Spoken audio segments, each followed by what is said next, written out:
दिल्ली में मिल रहे हैं सभी, और एक अच्छा माहौल होगा इसी, और हमारा कार्यक्रम की जैसा सफल हो इसी की सभी को मैं कामना करता हूं, और सभी को साधुवाद। जय भीम, नमो बुद्धाय।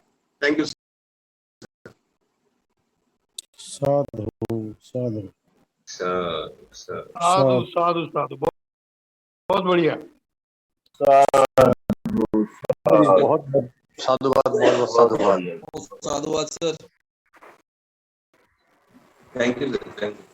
Next concept RG Kuril ji का है जी। आरजी कुरिल जी आए जी नेक्स्ट कंसेप्ट के लिए। मेरी आवाज आ रही है सर? आरजी कुरिल जी कंसेप्ट के लिए आए।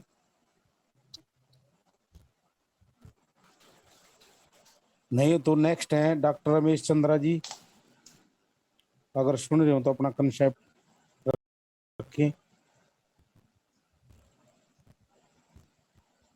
डॉक्टर रमेश चंद्रा जी की वाइफ के साथ कहीं गए थे वो जी, आ जाओ। कौन आ रहे हैं जी? उनके बाद देख लो सर किसका है। आरजी कुरिल जी का और डॉक्टर रमेश चंद्रा जी का जी। हाँ, तो आरजी कुरिल सर को बुला लें। आरजी कुरिल सर जी आए और अपना कंसेप्ट रखे जी। योगिंदर जी। जी सर, वो अपने दादरी से नहीं है, वो क्या नाम है, सुनील जी है, क्या नाम है उनका? सुरेश जी। सुरेश जी।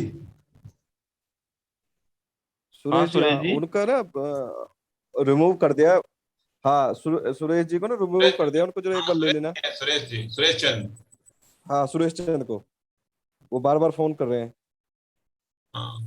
वो इसमें अब हो नहीं रहा क्या? उनकी एंकरिंग भी थी आज। मेरे को भी कर दिया था सर, दूसरे फोन से जुड़ा हूँ। ये पता नहीं किसने करा है, किसने किया है, पता नहीं किसने किया। सुधीर जी ने किया, सुधीर जी का आता लिख के। सुरेश चंद। नहीं सुरेश चंद नहीं, हाँ, मेरे को ना व्हाट्सएप किया ना, सुधीर जी से हुआ। सुधीर जी होस्ट है आज के उसके।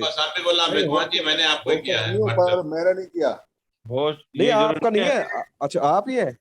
नेट की प्रॉब्लम होती है, कोई you are unable to rejoin this meeting because चलो कोई बात नहीं सर, कोई बात नहीं। मैंने बोल दिया उनको, मैंने बोल दिया। वो सबको पता है, कोई रिमूव नहीं करता। कई बार अननेसेसरी कंफ्यूजन में हो, नेट की प्रॉब्लम होती है उनकी, कोई या इसकी अपने फोन की प्रॉब्लम हो सकती है। कोई बात नहीं है, कोई बात नहीं, दोबारा मैंने बोल दिया। आरजी कुरिल जी आए जी कंसेप्ट के लिए।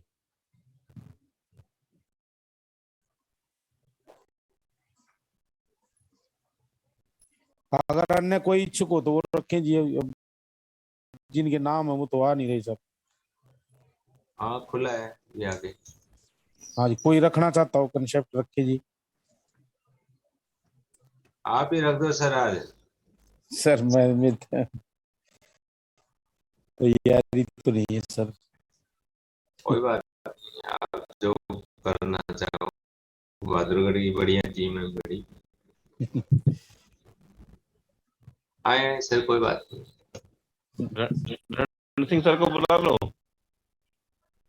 सर मैं कुछ प्रस्तुत करूं? हाँ जी, क्यों नहीं सर, आए सर। सभी समर संगियों को सादर साप्रेम जय भीम नमो बुद्धाय। जय भीम नमो बुद्धाय। 2 दिन पहले मैंने उस चीज को उभारा था जिस चीज को बाबा साहब ने 14 अक्टूबर 1956 को समर संघ बौद्ध धर्म में दीक्षित होने के लिए अपनी प्रतिज्ञाएं ली थी। अभी हम 15 मई को सुबह यही काम करने वाले हैं कि बौद्ध धर्म की दीक्षा लेंगे। उसके लिए अपने आप को तैयार करना आवश्यक होगा। तो बौद्ध धर्म की दीक्षा लेते समय बाबा साहब ने 22 प्रतिज्ञाओं को आत्मसात किया था। उनमें पहली 5 प्रतिज्ञाएं इस तरह की हैं जो हिंदू धर्म में देवी देवता थे, जिसको वो उस समय तक आत्मसात किए हुए थे, उनको उन्होंने छोड़ा था। मैं एक बार और पुनः उन्हें सुनाना चाहता हूँ, कृपया ध्यान दें। बाबा साहब ने प्रतिज्ञा ली थी, नंबर 1, मैं ब्रह्मा विष्णु और महेश को ईश्वर नहीं मानूंगा तथा उनकी उपासना नहीं करूंगा। दूसरा, मैं राम और कृष्ण को ईश्वर नहीं मानूंगा तथा उनकी उपासना नहीं करूंगा। 3, मैं गौरी गणपति आदि हिंदू धर्म के किसी भी देवी देवताओं को नहीं मानूंगा तथा उनकी उपासना नहीं करूंगा। 4, ईश्वर ने अवतार लिया है, इस पर मेरा विश्वास नहीं है। 5, बुद्ध यह विष्णु का अवतार है, यह झूठा व भ्रामक है, हो सकता है। इसलिए बुद्ध धर्म में प्रवेश करने के लिए अनईश्वरवाद का समझना मानना बहुत जरूरी है। इस कारण उन्होंने 1 से 5 तक पहली 5 प्रतिज्ञाओं में ईश्वर की गुलामी से मुक्त होने की प्रतिज्ञाएं ली थी। ईश्वर की गुलामी से मुक्त होकर बुद्धिवादी होना आवश्यक है। जो व्यक्ति, जो समाज हजारों साल से गुलामी में जीवन जी रहा हो, उसको उस गुलामी से मुक्त होना आवश्यक है। संसार का कोई भी वैज्ञानिक ईश्वर को नहीं मानता, क्योंकि वह पहले बुद्धिवादी होना चाहता है। आइंस्टीन स्वयं ईश्वर को मानकर न मानकर विज्ञान को मानते थे। आइंस्टीन से जब ये पूछा गया कि आप किस धर्म को स्वीकार करना चाहेंगे, उन्होंने कहा कि मैं विज्ञानवादी धर्म को सहज स्वीकार कर सकता हूं, उसमें बुद्ध धर्म ही एक ऐसा धर्म है जिसमें विज्ञानवाद समाहित है।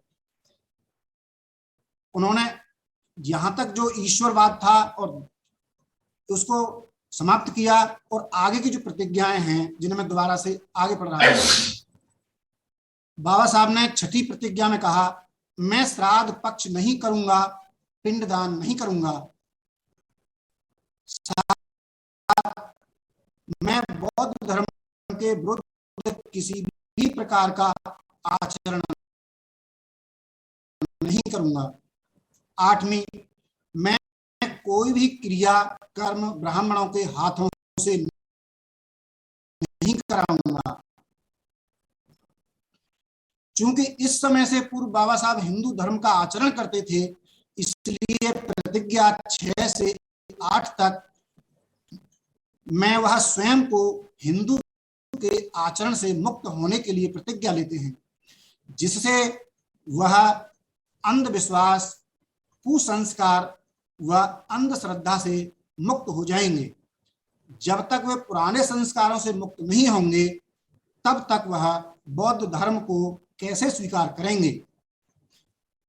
9वीं प्रतिज्ञा में वह प्रतिज्ञा लेते हैं,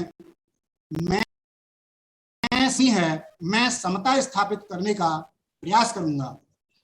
बाबा साहब ने प्रतिज्ञा 9 व 10 में हिंदू धर्म से मुक्त होने के पश्चात समानता की स्थापना की। प्रतिज्ञा लेते हुए, चूंकि हिंदू धर्म विषमता का प्रतीक है और जब तक हम समता का प्रयास नहीं करते, तब तक हम बुद्ध धर्म के पास नहीं जा सकते। इस प्रकार हम देखते हैं कि प्रतिज्ञा 1 से लेकर प्रतिज्ञा 10 तक की प्रतिज्ञाओं में बुद्धिज्म से संबंधित एक भी प्रतिज्ञा नहीं है। केवल हिंदू धर्म व उसकी आस्थाओं से मुक्त होने का रास्ता उन्होंने दिखाया है। जब तक हम धर्म की इस गुलामी को, जो अंधविश्वास पर आधारित है, अब पहली 10 प्रतिज्ञाओं में बाबा साहब हमारे दिल व दिमाग को स्वच्छ करने के लिए प्रतिज्ञाएं लेते हैं। सभी समरसंगियों को सादर सप्रेम जय भीम, नमो बुद्धाय। साधुवाद साधुवाद साधुवाद। बिल्कुल राइट, साधु, बहुत बहुत साधुवाद। साधु साधु छोड़ो बैठो, इसलिए करना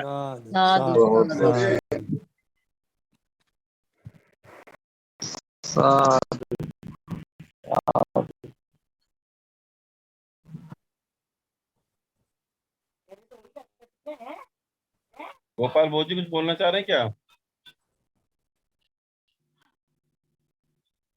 जी गोपाल बोध जी चलो ठीक है, बुला लो सर किसी को। इंट्रोडक्शन के लिए बुलाएं सर। हाँ देख लो किसका नाम हुआ आपको। हाथ तो किसी ने उठा नहीं रखा सर।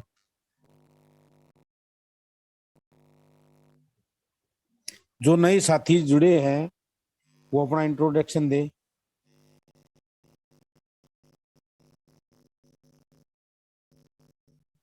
योगेंद्र सर। जी सर।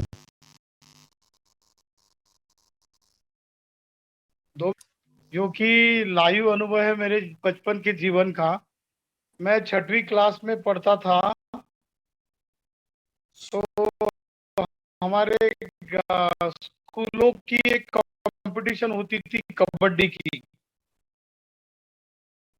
कि मुझे जब मेरे गुरुजी ने कैप्टन बनाया तो मेरे ये जो कुंबी पटेल देशमुख होते हैं ना महाराष्ट्र में,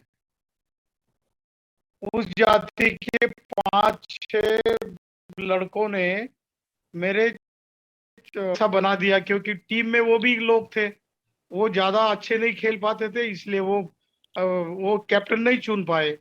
तो इसका विद्या से कैसा रिलेट करता है। तो शाम को वो लोग हमारे बस्ती में आए, कुछ 2-3 बच्चे थे हमारे स्कूल मेट ही थे, और उन्होंने छोटे छोटे चाकू लाए थे। और फिर वो हमारे पास आए। मेरा छोटा भाई जो था वो जल्दी भाग गया घर पे, और उसने मेरे बड़े भाई को बुलाया, और हमारे बस्ती के कुछ 20-25 हमारे साथी थे, वो वहां पर आ गए। अब वो मुझे मारने वाले थे, उतने में मैं रुक गया, वो मेरा भाई गया। 10 मिनट में हमारे बस्ती के करीब 20-25 लड़के हमारे वहां आ गए, और वो भी घबराए थे क्योंकि सामने वाले के हाथ में चाकू थे, और मैं खड़ा था घर की, मुझे पता नहीं कि ये मारेंगे क्या करेंगे। तो उतने में हुआ क्या कि सिर्फ 15-20 लोग हमारे दोस्त हमारे इलाके से आए, और सिर्फ चुपचाप खड़े रहे, और उन्होंने मुझे घेर लिया, और कुछ भी बात नहीं की, क्योंकि इनके मन में भी डर था। और देखते देखते ऐसा हो गया कि वो 4-5 लोग जो चाकू लेके खड़े थे, वो लोग घबरा गए, और उसमें से एक एक करके सभी लोग वहां से भाग गए। तो उस दिन से मुझे वी द पीपल समन संघ का जो इकट्ठा होने का कंसेप्ट समझ में आया। मैं सिर्फ 11 साल का था, मैं तब से समन संघ का मेंबर हूँ।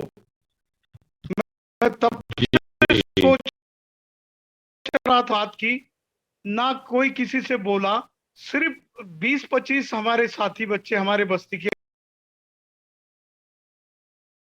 आए, और वो हमारे साथ में खड़े हो गए। एक हिम्मत जुट गई, और उस हिम्मत ने, ये छोटी छोटी बातों में उदाहरण है कि अगर हम लोग इकट्ठा हो जाते हैं, लोग पूछते हैं कि इकट्ठा होने के बाद क्या करोगे। करना कुछ भी नहीं होता है, आपकी इकट्ठा होना ही एक ताकत हो जाती है, और वो अधिकार देती है। बाद में ऐसा हुआ कि जब हम लोग 6वीं क्लास में गए, और ब्लॉक लेवल पर जो कबड्डी का कंपटीशन होता था, हमारे स्कूल के जो एचएम थे वो भी पटेल समाज से थे, और उनको ये था कि जो स्कूल ट्रॉफी जीत करते थे, तो उन्होंने फिर हमने उस साल की ट्रॉफी जीत ली, और हमारे जो एचएम थे उन्होंने सारा क्रेडिट ले लिया। मुझे उस बात से कुछ नहीं, सभी लोगों ने, जिन लोगों ने हमारे ऊपर चाकू निकाले थे, उन लोगों ने, जब हम ट्रॉफी जीती थी, मुझे उन्होंने कंधे पे उठा के घुमाया। तो मैं सोचता रहा कि यही बच्चे जो 1 महीने पहले मुझे मारने को रहा था, कि ये बात जीतना और हारने की बात नहीं है, संघ में जुड़ने की वजह से मैं वो कैप्टन भी बन गया, हम ट्रॉफी भी जीत गए। तो यही बात वी द पीपल से, समन संघ से रिलेट करती है। छोटा सा उदाहरण है, अगर हम लोग जुड़ जाते हैं और इकट्ठा आकर सिर्फ हमारी ताकत दिखती है, तो सारे लोग आके हमको सलाम करने वाले हैं। धन्यवाद। जय भीम, नमोबुद्धाय, जय संविधान सर। बहुत बहुत साधु साधु साधु जी। बिल्कुल सही है, एकदम सही है, यही है कॉन्सेप्ट। उदाहरण दिया।